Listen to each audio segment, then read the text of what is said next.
There's a great quote by Seneca that says, if a person doesn't know what port they're steering for, no wind is favorable. And so that's the thing. Like you won't be able to take advantage of the prevailing wind if you don't know which way you're going.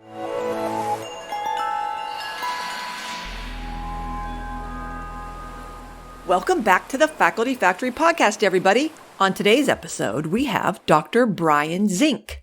Dr. Zink is the Senior Associate Dean for Faculty and Faculty Development at the University of Michigan Medical School. Dr. Zink is also a professor in the Department of Emergency Medicine. Hi, Brian. How are you doing?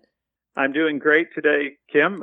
Great to be with you. And Johns Hopkins, near and dear to my heart because my daughter is an emergency medicine resident physician there. We get down to Baltimore occasionally, and it's a great institution. Oh, that's so wonderful. And another small world. I did my postdoctoral fellowship up there in Ann Arbor at the Institute on Gerontology. It was IOG, the Institute of Gerontology, right, with Brant Freeze. Right. Oh, yeah, I loved it there. I loved Ann Arbor and loved having the bagels there downtown. Gosh, what's the name of it? What's the name of the bagel? Zingerman's, of course. They're even in the airport. I think it was the Detroit airport. They've got a whole big thing. Oh, my gosh. Yep. Brought lots of memories there. Well, Brian, so thanks again for coming on the podcast. You're going to talk about, I think, a topic that we really haven't covered much, and I'm really looking forward to it because I'm a gerontologist, as I just mentioned, by training. So I'm all about looking at later career. So you're going to talk with us about mid-career planning, maybe some late career planning. What are your thoughts today? Yeah, I recently gave a presentation for one of our faculty development sessions here at Michigan related to mid and later career planning. And so I thought I'd just maybe go through some of the key points that we raised during that and just what some of the recurring issues seem to be that we get from faculty who are in that phase of mid or later career planning. So so I can just share with you some of the things that I've learned and that I gleaned from the faculty. Wonderful.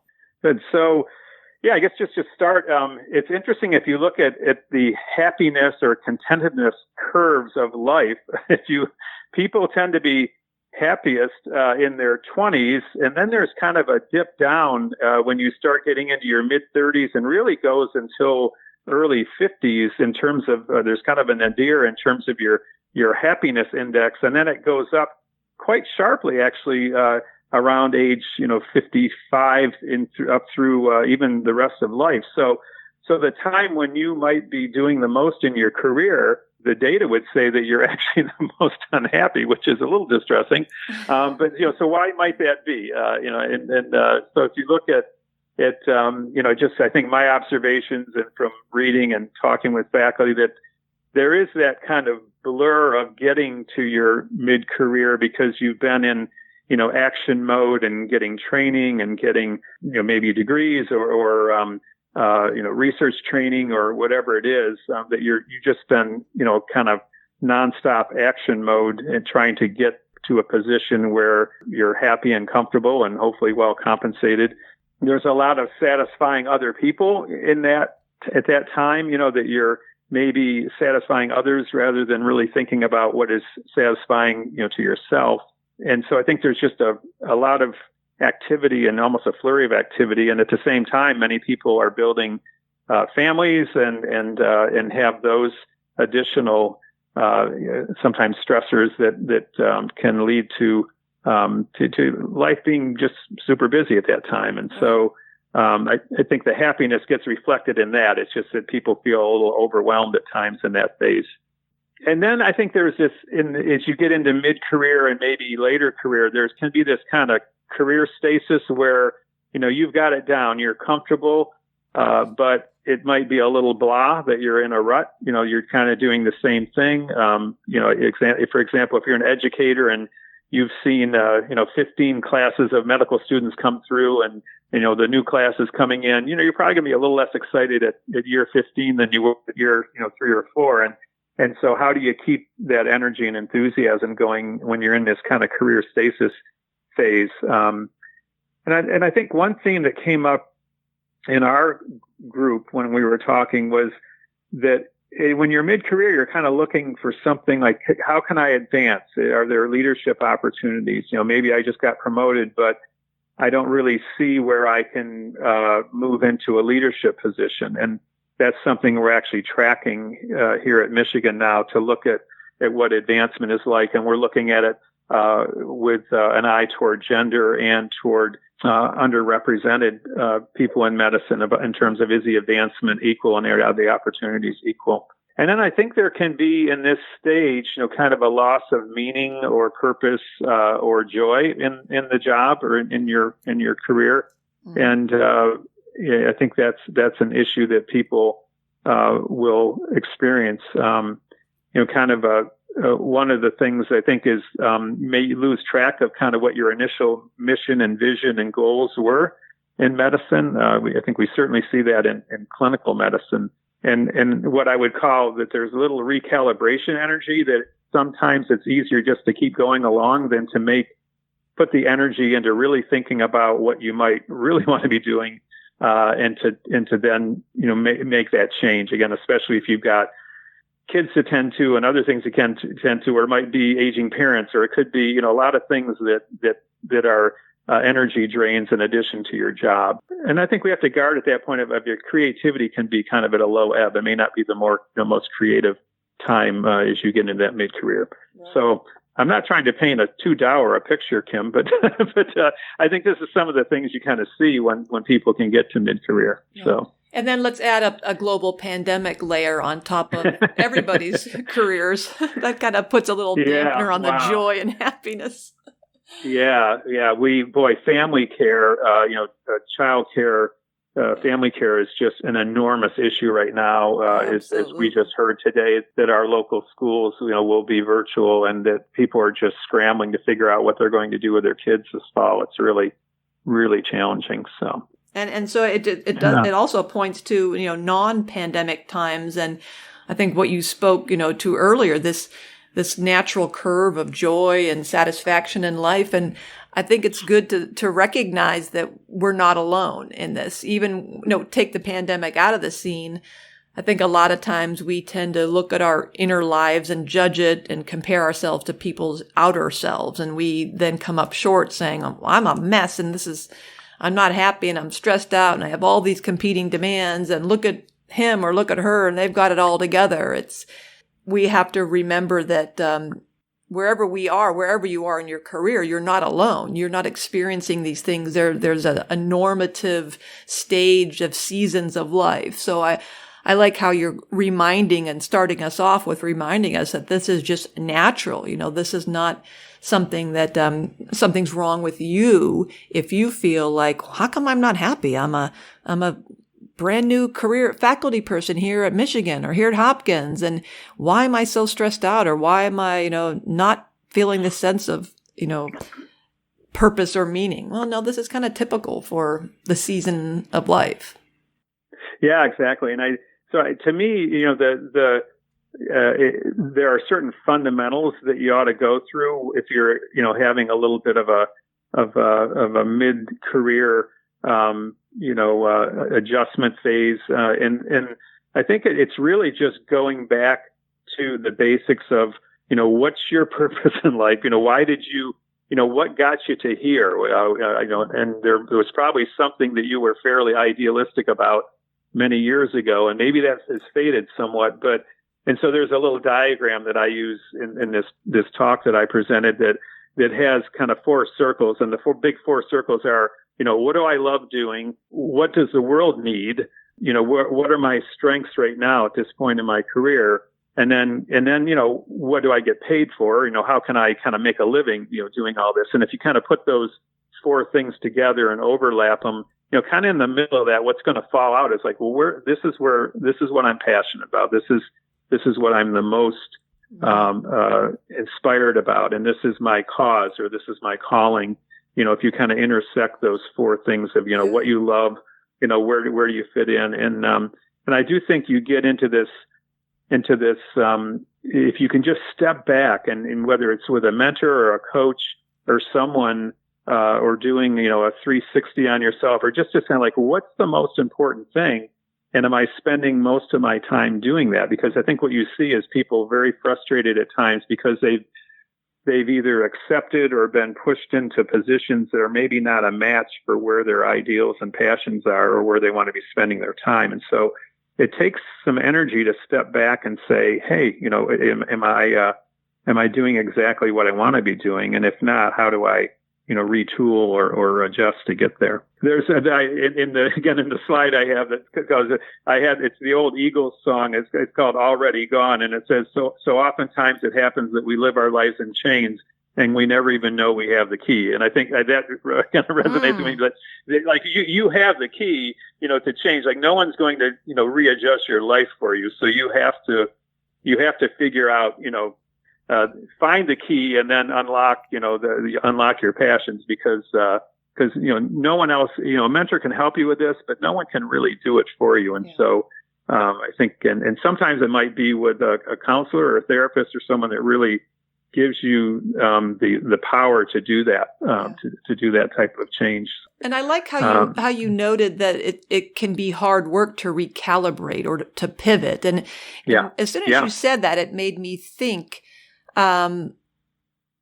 something's worth doing. It's obviously not easy. And so we're talking to our audience. They're like, no kidding. I mean, you MDs, PhDs, terminal master's degrees, you've worked hard. We all understand, how challenging it was to get where we are right now. And equally so, when we find ourselves in situations that are stressful or challenging, sometimes we think, it's just too hard to change it. It's just easier. Just keep going. And immediately when you said, recalibrating is hard and it's sometimes easier to just kind of push through and kind of shrug your shoulders and go, that's just the way it is we all can think of examples where you're working with someone, who reports to you, someone on your team, and you're not really happy with a process or the way something is done or not done. So you just think, I'll just do it myself. It's easier for me to just do it myself.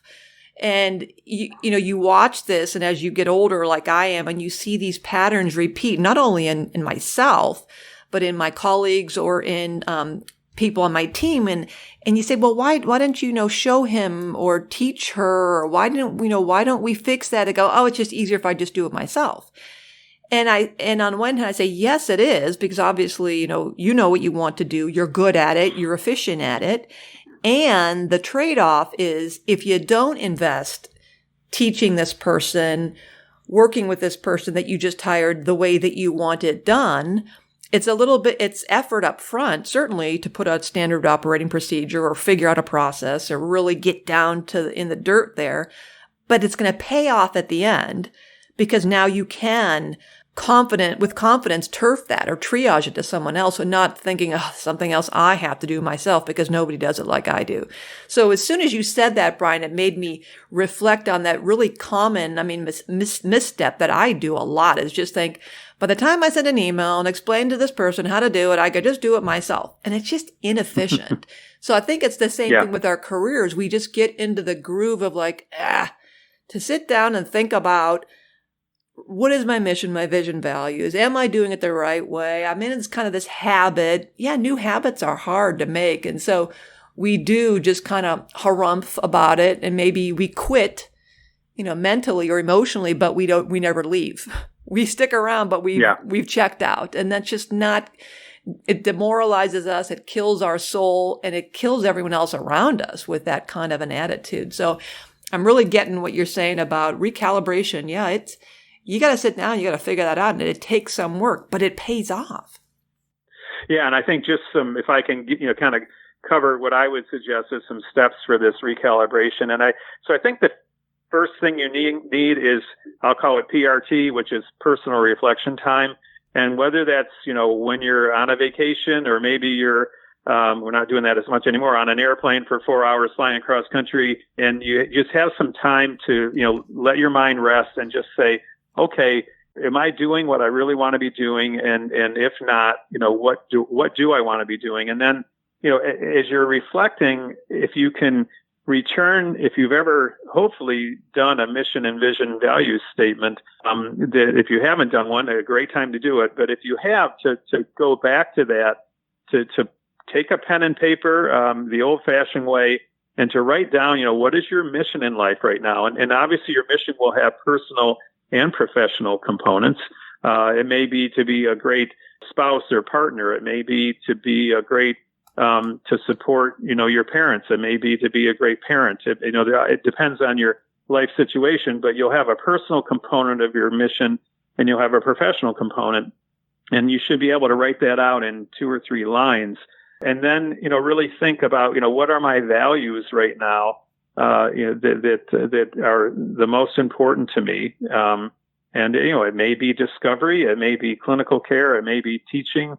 But what are the things, the values? And then, what is a vision over the next, 5 to 10 years for you, and what would be needed to create that vision? And then, so I think if you can reflect and then physically write down an MVV for yourself at this point in your life, and then say, okay, let's do some consultation. So that'd be the next step, is to consult. And so obviously family, friends, hopefully you have a mentor network that you can tap into to talk about these things. And it may be that your immediate mentor may have kind of pegged you into a certain role or a certain way of doing things. And so maybe it's not your person that's professionally the most connected. Maybe it's someone that's a little outside or from another institution. You may consider a coach if you have the ability and the luxury of having a coach in your role. That would be great. And then you may consider, as I said before, a therapist to try to help you just kind of sort out the things in your life. But so I think consultation after you write up your MVP is really important.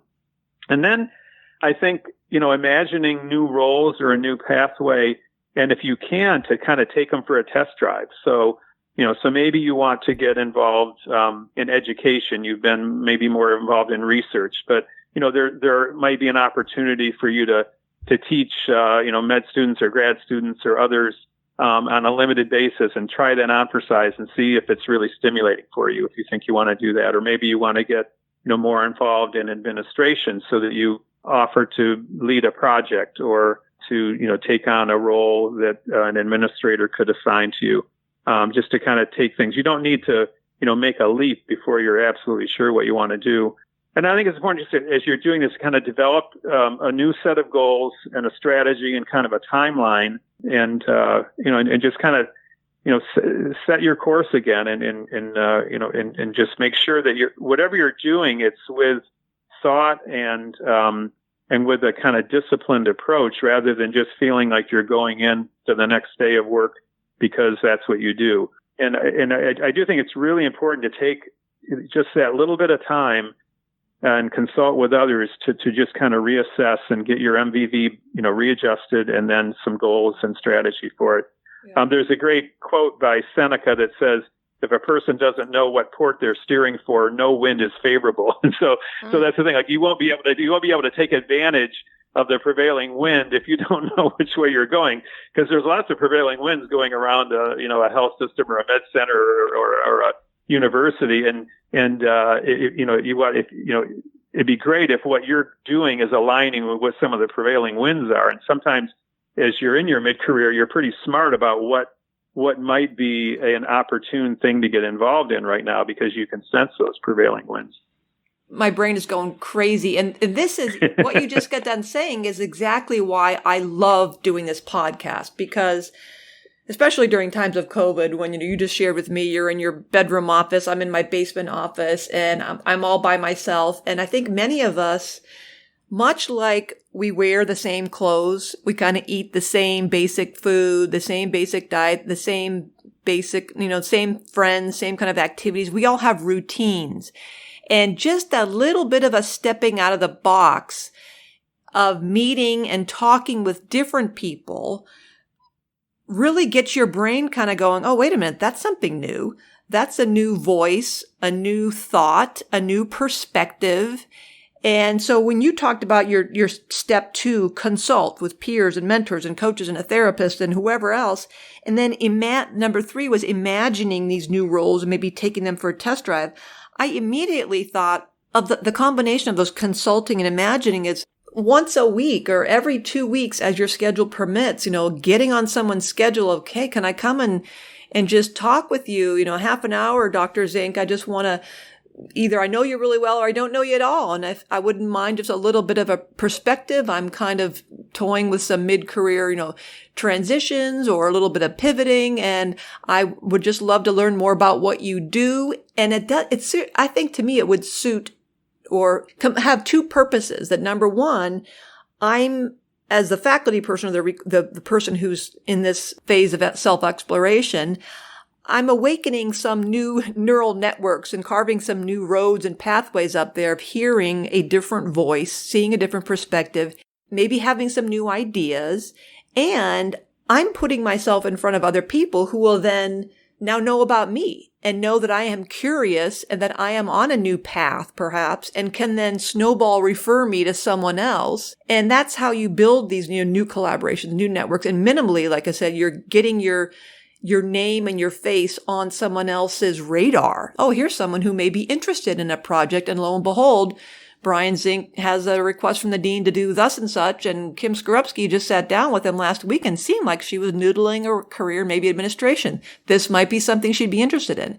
So that getting out of the comfort of our routine of the same, is, I think, part of that investment in ourselves. And yeah, it takes time. And yeah, you got to put it in your calendar. And yeah, it may be awkward or uncomfortable if you're maybe not disposed to that by your personality. But I think that's really some terrific advice.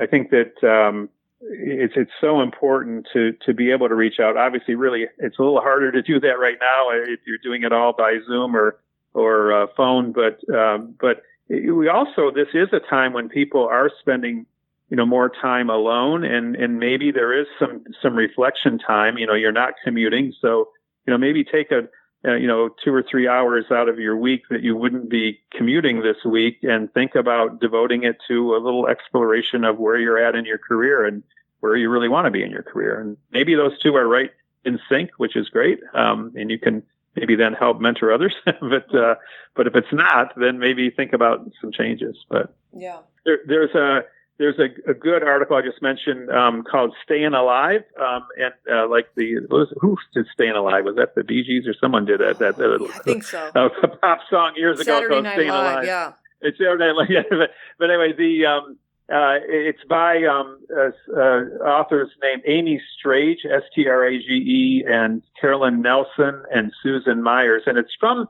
the IUPUI. But I think if you just Google that, it's IUPUI. It came out of that institution, and but if you Google that, I think that will pop up for you. Staying Alive, and it's called Meeting Faculty Mid-Career Professional Needs. But they talk about, to reiterate, the importance and challenge of setting for oneself a personally meaningful professional goal. So goal setting is one of the things that they really emphasize.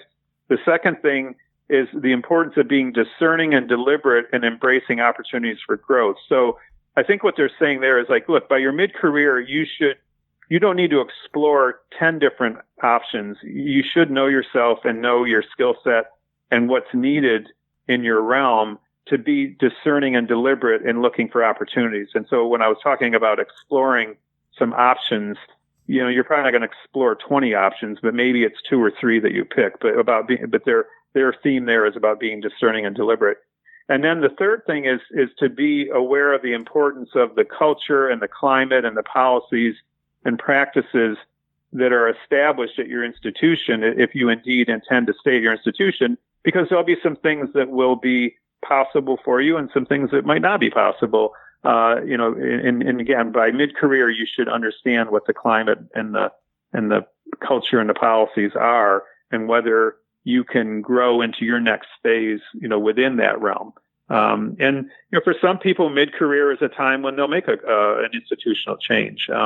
I did that, and I left Michigan for 11 years and then came back. And it was a great decision. I went to Brown for a number of years, and it was a great decision. I got to have a leadership role there that I wouldn't have had at Michigan at the time, and it was a great thing to do. But and I'm not encouraging you all to abandon ship, and it's hard to do in the midst of everything else we're going through. But you should say, can I develop within my own institution in the way that I'd like to? And sometimes people will hit a ceiling in terms of there being a position they really covet that's not going to be available because the person in it is likely going to be in it for years. But if you can't think of another way of being happy or reaching your goals, then you may need to look around a little bit. Yeah. That's so wise, Brian. And you're also then you just maybe remember, I did a podcast recently with Dr. Laura Schweitzer. She's a coach, president emeritus, former VP for health sciences at SUNY Albany. And she did an episode about successful job searches. And her message was you have to craft your approach and your resources and your tools and your interviewing and your follow-up and your negotiations all based on their needs. And I hearkened when she said it's not about you, it's about them. And it reminded me so much of The Purpose-Driven Life by Rick Warren, the book. In that book, the very first sentence is, it's not about you. And so you're also now making me think the same thing. Geez, mid-career or any point in your career where you feel like you're getting a little stale, we all get into academic medicine because we want to serve and help people. We're very, motivated to serve and help. So what better way than to identify new needs in your division, your department, your school, your university, and find a new way to be creative and innovate new tools or approaches or methods or courses or curricula or anything. So focusing on needs that maybe weren't there when you came on 10, 15 years ago, but are now emerging needs where you can try to help your local micro environment or the bigger institution recalibrate for new needs. For example, in a pandemic or something, how can we help young faculty pivot and be successful despite lack of resources and et cetera, et cetera. So focusing on needs. Yeah. Exactly. Yeah, I think that's a great way to look at it as well. Yeah. And I guess a final point I would emphasize is that, mentors aren't just for junior faculty and we've mentioned that a number of times of you bouncing things off someone. There tends to be a little bit of an evaporation of mentors, I think, that occurs as you go through your career, that some of the people that may have started out mentoring you may have retired by the time you're mid-career or you may have moved to another institution. But I do see that when I talk to faculty in my department, for instance, a lot of the mid-career people can't identify, say, who their two main mentors are. They'll say, well, I used to have someone, but, not so much anymore. We just don't do much together anymore. And so I think it's really important that you, re-engage with mentors at mid-career if you don't have adequate mentors. And that may be someone who's more senior.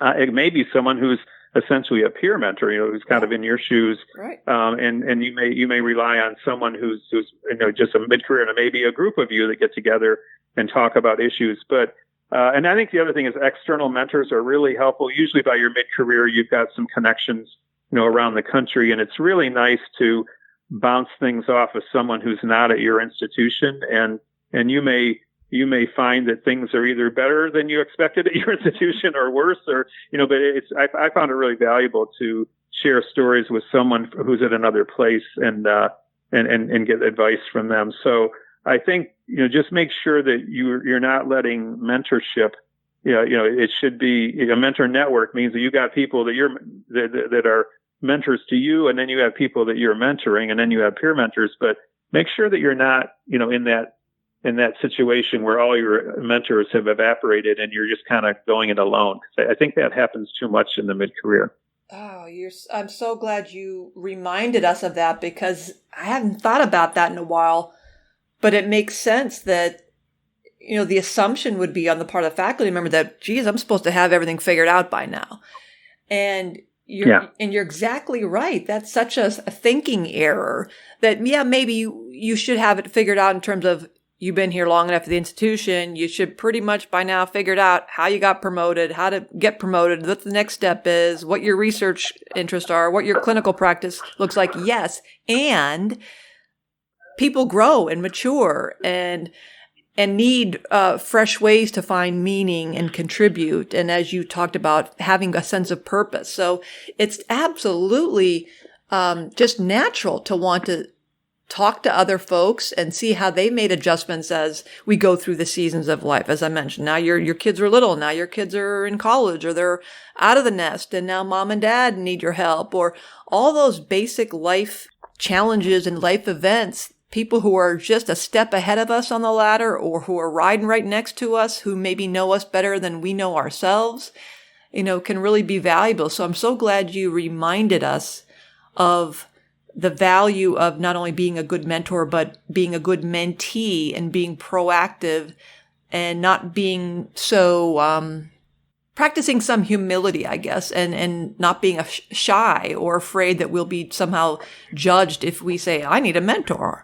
It's totally, all the smartest people, you look at all the big high level leaders who are brought into our institutions, they're all given job coaches, or many of them, they come with a coach. My goodness. Right.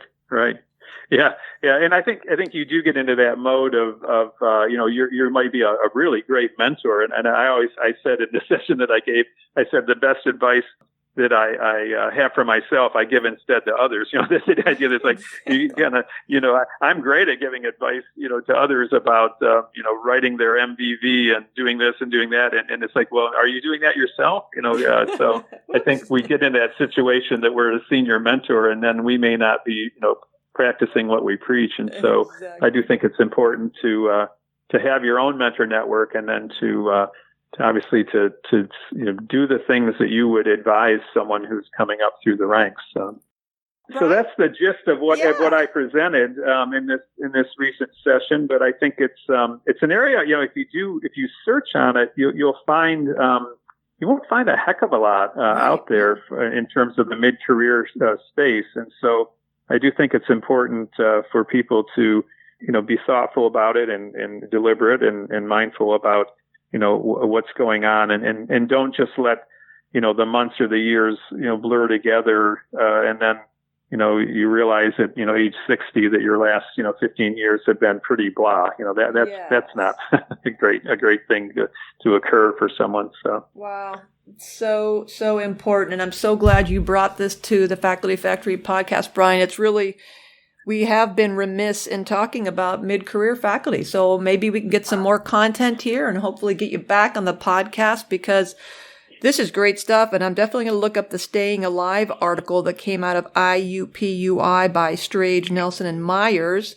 I love anything that happens in Indiana, and Mary Dankosky is one of my favorite people. So anything that happens there, I always attribute to her. Good things. Right. But she may have her fingers in that's right. Yeah, I love what they do there. They're just really always doing great things. But this has been really valuable, folks. You've been learning a lot from Dr. Brian Zink. He is the Senior Associate Dean for Faculty and Faculty Development at the University of Michigan Medical School. He's a professor in the Department of Emergency Medicine, and you can see he's got a lot of wisdom to share there. I hope you enjoyed it as much as I do, and maybe we can get him back to add some more content in the mid-career and late-career space. Thank you, Dr. Zink, for joining us on the podcast. My pleasure, Kim. Great to participate, and thank you for creating this as a great resource for faculty. Really appreciate it. Thank you. Thanks for tuning in to Faculty Factory Podcast. The mission of the Faculty Factory is to build and support a community of leaders in faculty development who share tools, resources, wisdom, and encouragement in service to our faculty members, schools, and institutions. We encourage you to go to facultyfactory.org to find out more. Get in touch with me, ask me any questions. Maybe you want to be interviewed on the podcast. Thanks for tuning in to Faculty Factory Podcast. We'll see you next time. The Faculty Factory podcast and website is sponsored by the Johns Hopkins University School of Medicine Office of Faculty. For more information, visit facultyfactory.org.